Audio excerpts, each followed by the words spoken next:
Hello, welcome to Simply Beautiful Sourdough. I'm Nancy Ann, and today I'm going to attempt a score on a boule I saw on Instagram. The person who did that score actually had kind of a blowout along the score line at the top. I'm going to see if I can correct that. The loaf that I'm doing is about 500 grams flour, 65% hydration. I kept it lower to try and keep my score from blowing out myself. That's one thing that I do sometimes to try and keep my scores from doing too crazy, because it seems like higher hydration tends to split worse. And I've also got 5% of both poppy seeds and purple sweet potato powder in there. I just like poppy seeds in bread. I think it improves the crumb, and I think they're delicious, and the purple sweet potato powder gives a little bit of a purple color. 2.5% salt. Normally when I heat my Dutch oven, I do it with the lid off to help oven spring. In this case, I'm wanting to control the oven spring a little bit, so my Dutch oven is heating with the lid on. All right, let's get into the score. So here is my boule covered in the cheap shower cap that I stole from a hotel. I've managed to swipe 2 of these, very helpful. That's the only thing I do not have a link down in the description box for, as far as all of my tools and everything I use to make sourdough bread. Those are affiliate links, by the way. I'm a little concerned about this little hole right here. It didn't smooth over when it was cold proofing, so that could make a little bump on the bottom. Hopefully it won't create a big bubble there on the bottom. We'll see. Put it on my bread sling, flip it over.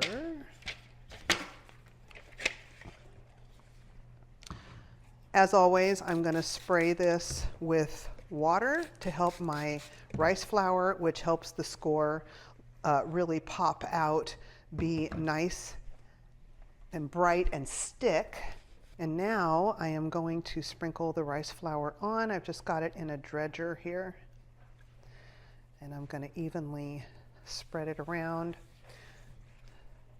This is just going to be a lot of lines radiating out from the center. We're going to attempt to do this score right here. We'll probably put it up in this direction. That's the finished score, but we're going to try and avoid this problem. So where you can see it split, it had to split somewhere. I will credit the creator of this score down in the description box. Drives me nuts when somebody uses my score and then does not credit me. So I'm going to take this brush as usual. I'm going to brush all of this excess flour off of the mat. I'll be right back. I brush the excess flour off because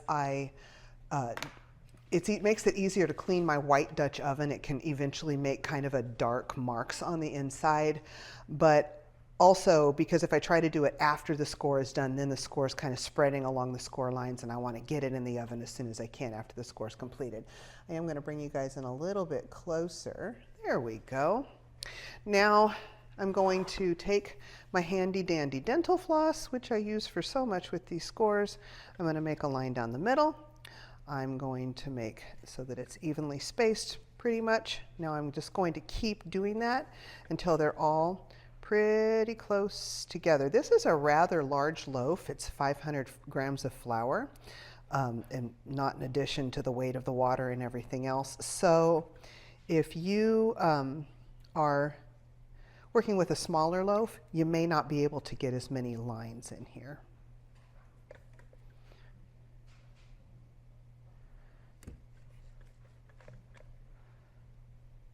How's that?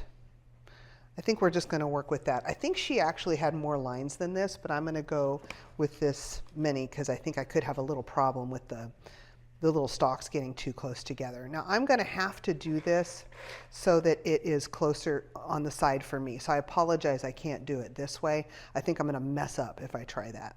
So the way she did it in her score, when I watched, I'm assuming it was a female, it may not have been, was just all going one way, and then she came back and she did them all going the other way. Again, I'm assuming that's a female. Now I'm making these cuts really deep because I want it to spread as much as possible along the cuts. Yeah, I'm glad I didn't make any more lines than this.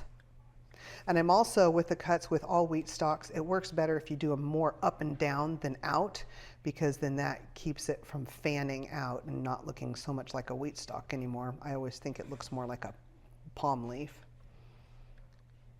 We're just going along each one of these lines.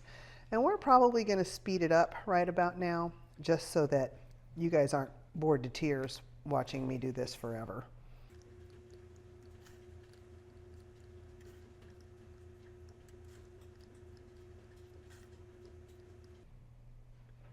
On that one, I went off the line because the line was so close to the other one.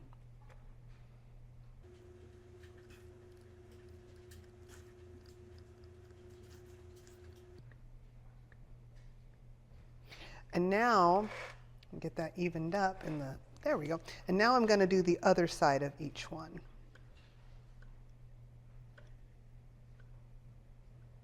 In case you're wondering, the reason, oh, it's harder to cut deep going this way.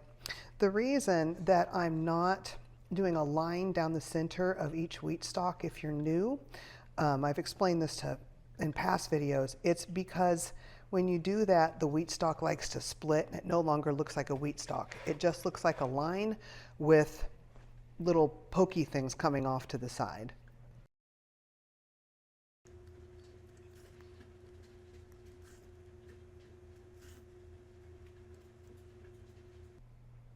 Sometimes if my scores turn out bad, I just trash the footage and we don't put it out because I just don't think it's going to help. But in this case, I think we're going to put it out regardless. Even if my trick doesn't work, at least we can all learn it didn't work. So, might be something valuable to learn there.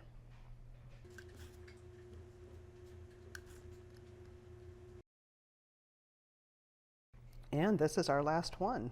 Now for the part where I think I'm going to help it to not break. I'm going to do a functional score all the way around the bottom, and I'm going to do it with my lom going down instead of in. So more straight up and down than horizontal. And the reason is when you put it in there horizontal, it all tends to lift up at the edges, and you wind up with it would look sort of like a flat mushroom in the case of this boule, since it's so far around the bottom. But I'm going to go more pointing down all the way around here and really, really deep. Because what I'm doing with this is I'm trying to take the tension, whoops, sorry about that, moved out of the way, off of these scores here in the middle so that they'll hold their integrity. And I'll show you what that looks like around the bottom. See that slice I did around the bottom? All right, this is going to go into my preheated 500-degree oven.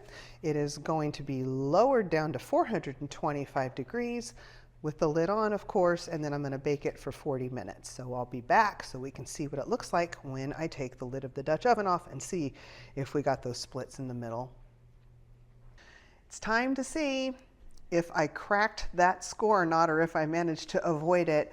Under normal circumstances, I would have gone in at about the 12-minute mark and done an expansion score right along that main score again around the bottom, just to give it more opportunity to rise as the bread was hardening a little bit, as the crust was hardening. But I don't think that probably the gal who did this before did that. So I wanted to try and stay as true to her methods. By the way, her name is Joyosity. I looked it up on Instagram. I will check and see if she has a YouTube channel too, and I will link all of those links below. Please do go check out her thing. She doesn't just do sourdough, but she's got some beautiful stuff. I think you would really, really enjoy it. But anyway, now we're gonna take the lid off, see how it is. We're gonna have that regular puff of steam. Nope, it tore, and it tore worse than hers even. I'm curious, how did the functional score do around the bottom? Actually, it didn't do much of anything, and I think I see the problem. I didn't meet it. I thought I got it all the way around, but I started here and I ended there, and I think maybe if I could have made that all the way through so it had a release, it would have been okay. So lesson to myself, be sure and make sure that score is all the way around, and I think maybe I could have even run my, yeah, because look how much wider it is over here than it is there. That's why that happened. And I think I could have run my lom along that really a second time to make sure that it was nice and deep. Because that's a pretty good spread right there. Keeping my hydration low also helped, but it tore just like hers, which has me wondering, did she also do that same functional score around the bottom? And this happened as well. All right, I'm gonna pop this back in the oven for another 20 minutes and we will take a look at the final bake. Well, here is the finished product, fully baked after 20 more minutes at 425 degrees, uncovered. The flour is coming off and getting into the spaces a little bit. That's okay, that's really not that big a deal. I'm not really sure how that happened. Maybe the lom pushed the flour down in there because I had so much flour on it. It did get that same split, very similar to what Joyosities did on Instagram. I am gonna blame mine on that right there, again, where I didn't meet the functional score at the bottom. I think that would have avoided most, if not all of it. I want to thank you so much for watching this video. If you would comment in the comments below, that's my reward for doing these videos. And like the video if you enjoyed this, if you found any value in it, and subscribe if you like different types of videos about sourdough, mostly scoring. I'm starting to do different types of videos out there because there's only so many scores that you can do. And I really, really do appreciate you taking a little bit of your time to watch this video and spend with me. Thanks so much. Bye-bye and be blessed.